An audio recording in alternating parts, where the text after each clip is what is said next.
सियावर रामचंद्र की जय शरणम जय जय श्रीराम जय जय श्रीराम। नमस्कार बंधुरा आपनादेरके स्वागत आमार এই চ্যানেল স্পিরিচুয়াল আধ্যাত্মিক ব্লগে। যারা আমার চ্যানেলে নতুন বন্ধু সেসব বন্ধুদের উদ্দেশ্যে বলছি, যদি আপনাদের আমার এই চ্যানেলটি ভালো লেগে থাকে তো প্লিজ লাইক শেয়ার সাবস্ক্রাইব করার রিকোয়েস্ট রইল। সমস্ত বাধা বিপত্তি দূর করার জন্য এবং সমস্ত রকম সংকট এবং রোগ জ্বালা থেকে মুক্তি পেতে বজরংবলীর এই মন্ত্র পাঠ করুন বা জপ করুন। দূর হবে সমস্ত বিপদ আপদ, দূর হবে সমস্ত রোগ জ্বালা, এ কথা শাস্ত্রে বলা হয়েছে। বন্ধুরা, কলিযুগে জাগ্রত দেবতা হলেন সংকটমোচন হনুমানজি। সপ্ত চিরঞ্জীবীদের মধ্যে হনুমানজি হলেন একজন। তাই সমস্ত রকম বাধা বিপত্তি রোগ জ্বালা থেকে মুক্তি পেতে, সংসারের সমস্ত রকম দুঃখ কষ্ট থেকে মুক্ত হতে ভক্তরা হনুমানজিকে ডাকেন। তিনি সদা জাগ্রত, তাই ভক্তদের মনোবাঞ্ছা তিনি সদাই পূরণ করেন। বজরংবলীকে প্রসন্ন করার জন্য শাস্ত্রে কিছু মন্ত্রের উল্লেখ আছে। তারই একটি অতি জাগ্রত মন্ত্র, অলৌকিক অসাধারণ মন্ত্র আমি এখন পাঠ করব। হিন্দু শাস্ত্র অনুযায়ী প্রতি মঙ্গলবার সকালে ঘুম থেকে উঠে পাতক্রিয়া সম্পন্ন করে স্নান করে বজরংবলীর এই মন্ত্র জপ ও পাঠের কথা শাস্ত্রে বলা হয়েছে। এই মন্ত্র জপের কিছু নিয়ম শাস্ত্রে মানতে বলা হয়েছে, তাতে আমি পরে আসছি। শাস্ত্রে বলা হয়েছে হনুমানজির এই মন্ত্রের অসাধারণ গুণ। এই মন্ত্র জপ বা পাঠের মাধ্যমে ভক্তরা সমস্ত রকম বিপদ আপদ থেকে মুক্তি পেতে পারেন এবং সমস্ত রকম রোগ জ্বালা থেকে মুক্ত হতে এই মন্ত্রের ব্যবহার করা হয়ে থাকে। মন্ত্রপাঠের কিছু নিয়ম আছে।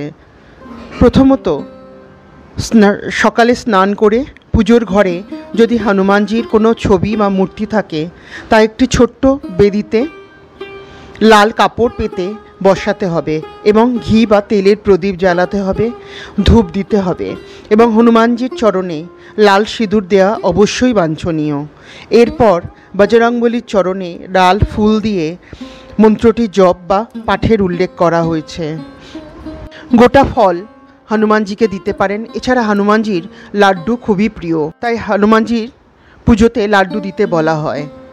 যাই হোক, এরপর একটি নির্দিষ্ট আসন পেতে তাতে বসে রুদ্রাক্ষের মালায় জপ করতে হবে।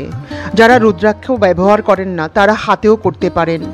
প্রথমে যারা দীক্ষিত তারা গুরুমন্ত্র জপ করবেন এবং তারপর গণেশ মন্ত্র জপ এবং তারপর হনুমানজির প্রভু শ্রীরামের নাম গুণগান করতে বলা হয়েছে এবং তারপর হনুমানজির এই মন্ত্র জপ করতে বলা হয়েছে।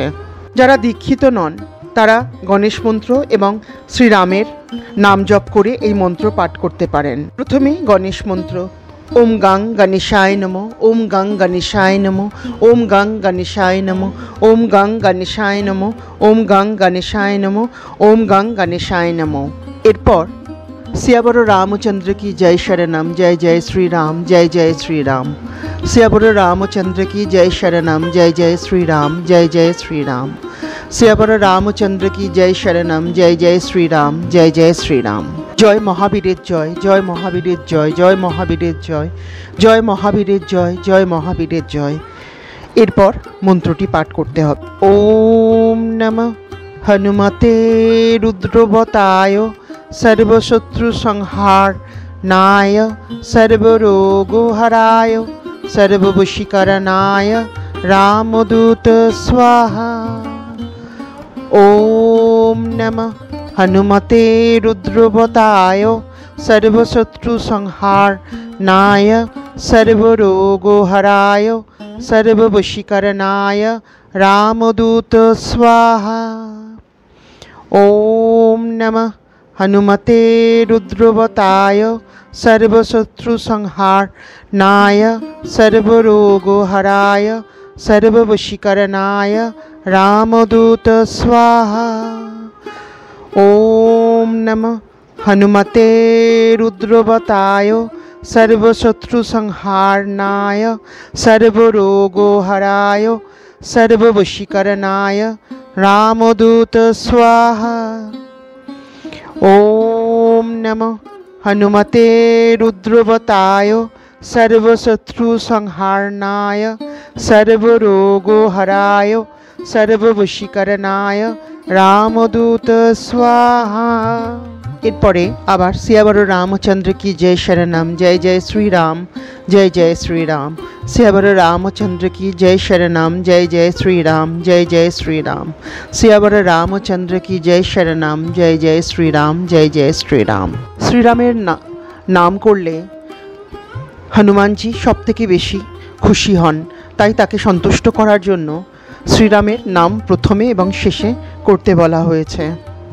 তো বন্ধুরা, বজরংবলীর এই মন্ত্র জপ করে দেখুন, নিশ্চয়ই উপকার পাবেন, শাস্ত্রে বলেছে। আজকের এপিসোড এই পর্যন্তই। আপনাদের যদি আমার এই চ্যানেলটি ভালো লেগে থাকে তো প্লিজ লাইক, শেয়ার, সাবস্ক্রাইব করার রিকোয়েস্ট রইল। নমস্কার।